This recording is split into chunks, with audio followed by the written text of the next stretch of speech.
Assalamu alaikum warahmatullah. Class 9th subject of mathematics exercise 7.1, that is triangles, and it is question number 5. It says that line is the bisector of an angle A. Here we have an angle A. This is an angle A, complete angle, not complete angle. Here with the two rays, that is one ray is this and another ray is this, and this is angle A. And here line L, this line, it is the line angle bisector, and it bisects this angle. You see line L यह यथ angles bisect करान बराबर दोन हिस्सों. Bisect means कि इसको divide करता है in two equal angles. And B is any point on the line.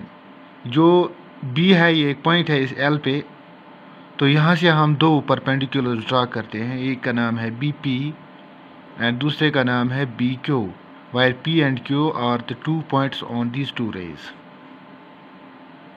लेकिन हम यहाँ परपेंडिकुलर ड्रा करते हैं on these two rays, and from this point B through B we draw perpendicular B P on this line and B Q on this line, और we can see the second arm of this angle, main angle. Show that, अब हमें show करना है कि these two triangles are congruent. Also हमें ये भी बताना है that this P is equidistant from these two arms, or we can say this BQ and BP, they are equal. First of all we will start from these two triangles. In triangle, एक triangle है हमारे पास ABP, APB, and another triangle, उसका नाम है AQB, triangle AQB.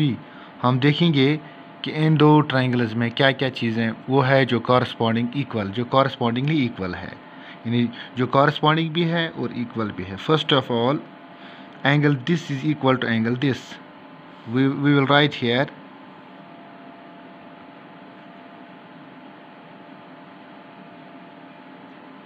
or we will take this angle, that is this angle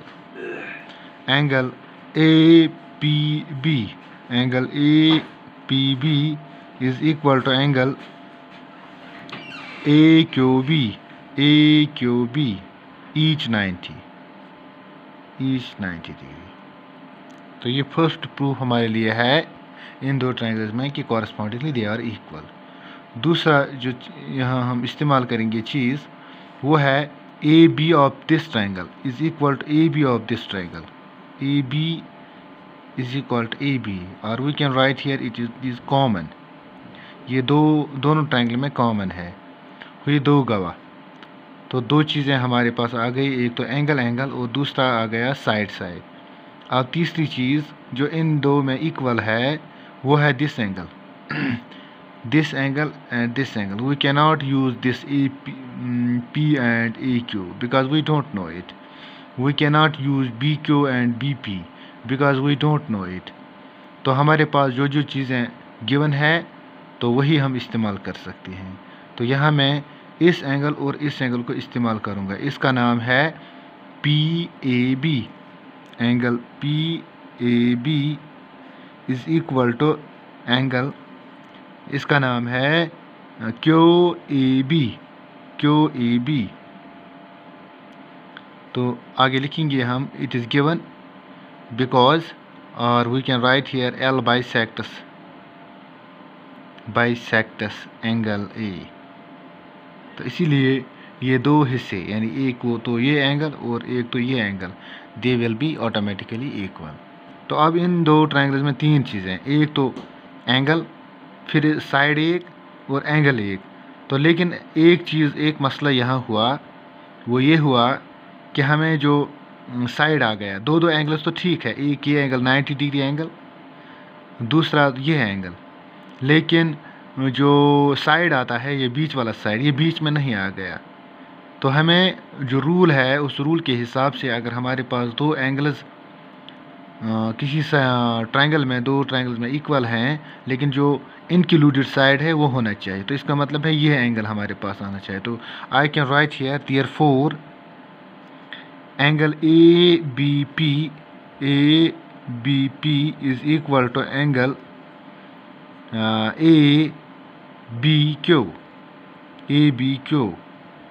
Because in these two angles are already equal, therefore third angle will be automatically equal by the rule angle sum property of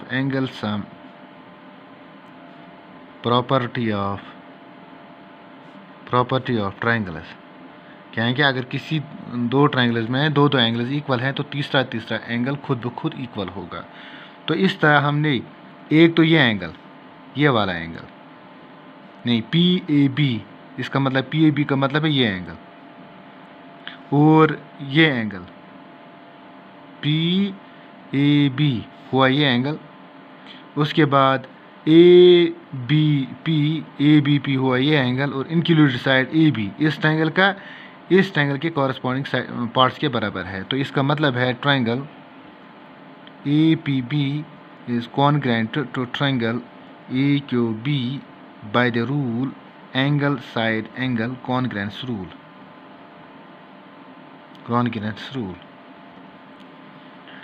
तो इस तरह हम ये question कर सकते हैं। तो जब ये दो ट्रायंगल्स कॉन्ग्रुएंट है तो automatically all the corresponding parts will be automatically equal. That is तो हमें यहाँ also this BP will be equal to BQ because these two are the corresponding parts of two congruent triangles. We can write here CP, CT. Hence, we can prove this.